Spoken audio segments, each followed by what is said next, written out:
بسم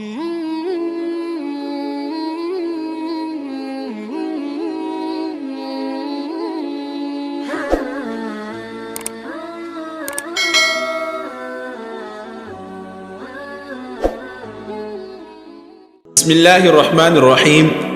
خلیفۃ المسلمین، امیر المؤمنین، صحابی رسول، خسر رسول، خلیفہ رسول، خلیفہ اول، یار غار و مزار، رفیق سفر و ہجرت، افضل البشر بعد از انبیاء، سیدنا حضرت ابو بکر صدیق رضی اللہ عنہ کا اسم گرامی عبداللہ، کنیت ابو بکر، لقب صدیق اور عتیق ہے۔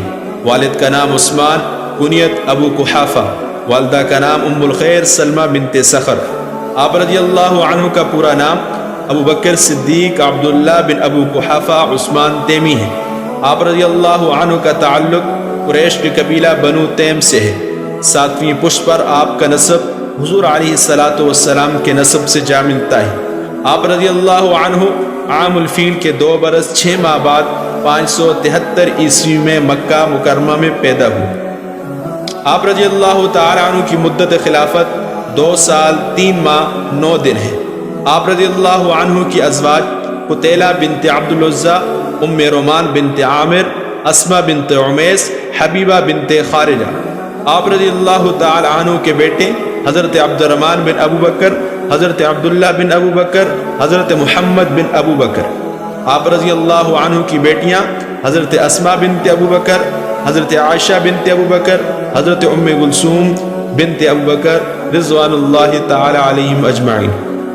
آپ رضی اللہ تعالی عنہ کی وفات 22 جمادی الثانی 13 ہجری بروز پیر 63 سال کی عمر میں ہوئی۔ آپ رضی اللہ تعالی عنہ کی تدفین حضور علیہ السلام کے پہلو میں کی گئی۔ مردوں میں سب سے پہلے آپ رضی اللہ تعالی عنہ اسلام لائے۔ نبی علیہ السلام پر جانثاری اور وفاداری پر آپ کو صدیق اور عتیق کا لقب ملا۔ آپ رضی اللہ تعالی عنہ کی شان میں اللہ تبارک و تعالی نے قرآن مجید میں کئی آیات اتاری۔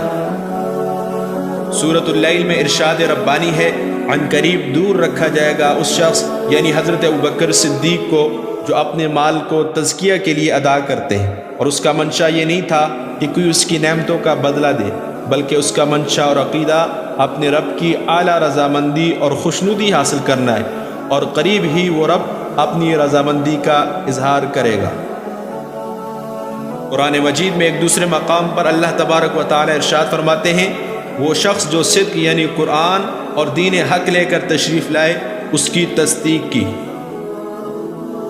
سورہ توبہ میں ارشاد ربانی ہے، جبکہ نکال دیا تھا کافروں نے ثانی اثنین یعنی حضرت محمد اور ابو بکر کو، جبکہ وہ دونوں حضرات غار میں تھے، اور جبکہ اس نے اپنے ساتھی سے کہا لا تحزن، فکر مت کر، بے شک اللہ ہمارے ساتھ ہے۔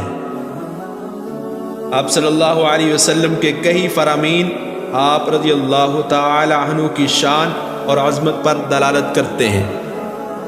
آپ صلی اللہ علیہ وسلم سے پوچھا گیا، یا رسول اللہ آپ کو مردوں میں سب سے زیادہ پسندیدہ کون ہے؟ آپ نے فرمایا ابو بکر۔ آپ صلی اللہ علیہ وسلم نے فرمایا، اے لوگو تم میرے بعد ان دونوں یعنی ابو بکر اور عمر کی اقتدا کرنا۔ آپ صلی اللہ علیہ وسلم نے فرمایا، ابو بکر کے مال سے جتنا فائدہ مجھے پہنچا ہے کسی اور کے مال سے اتنا فائدہ مجھے نہیں پہنچا۔ آپ صلی اللہ علیہ وسلم نے فرمایا، ابو بکر سوائے نبیوں کے سب انسانوں سے افضل ہیں۔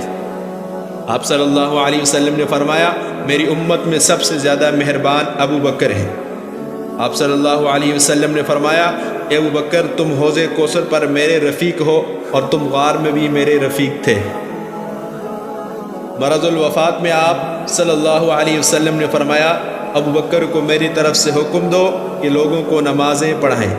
آپ رضی اللہ تعالی عنہ نے 17 نمازیں حضور علیہ السلام کی زندگی میں پڑھائیں۔ آپ صلی اللہ علیہ وسلم نے فرمایا، ہر نبی کے 2 وزیر آسمان میں اور 2 زمین میں ہوتے ہیں، میرے 2 وزیر آسمان میں جبرائیل اور میکائیل، اور زمین میں میرے وزیر ابو بکر اور عمر ہیں۔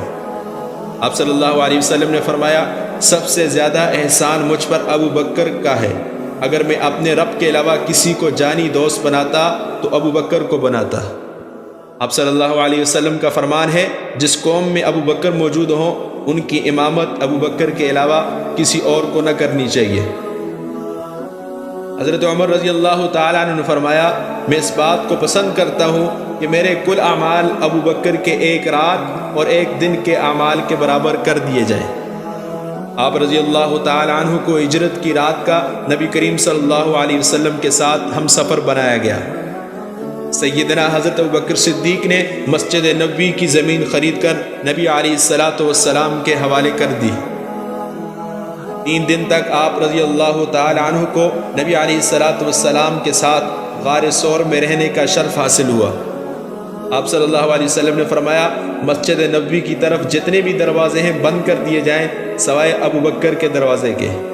آپ صلی اللہ علیہ وسلم نے فرمایا ابو بکر جنت میں بوڑھوں کے سردار ہوں گے۔